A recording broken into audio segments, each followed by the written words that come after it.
So you're stuck at home. There's literally so many things that you can do, and it's easy to be paralyzed with the amount of options that you have to choose from. Welcome to the New Zero. I'm Zach, and in this video, you'll get exclusive access to my kitchen as I take you on a journey that will see me prepare my meal preps for the first half of the week. Make sure you hit the subscribe button so that you don't miss out on my weekly videos. I want to address something before I get into the cooking, and this is something that you guys have all already seen, and that is the massive pimple that is on my forehead. I've tried to get rid of it. I popped it, and I thought maybe if I woke up this morning it would miraculously disappear before I start filming, but it turns out that's not the case. So I know that it can be quite distracting, but please don't let it take away from the rest of the video. Now that we got that out of the way, I know some of you are probably thinking, but Zach, I don't know how to cook. And that's completely fine, don't worry, because I actually happen to be a terrible cook. And the way that I've actually approached cooking is similar to IKEA furniture. Imagine that you have IKEA furniture arriving at your house and you've opened it up and you're ready to set it up. We all know how painful it can be. Imagine you didn't have the instructions for that furniture. How tough would it be to put it together? You might have an image in your head, but what are the chances of it actually coming to life? And that's the same way I look at cooking. If you have the instructions with you and you understand the process, you're more likely to bring it to life in a way that you've actually imagined. So let's not waste any time and let's see how this cooking turns out.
And that's all it took.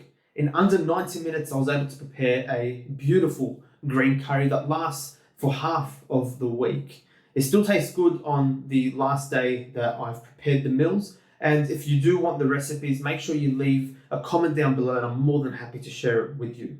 Next week, I am going to do another 100 challenge. I've just recovered from the previous one. If you think there's one that I should try, please make sure that you also suggest it in the comments. I'm more than happy to give it careful thought and consideration. For the green curry, if you do want to turn it into a vegetarian option, you can, and all you have to do is take out the chicken.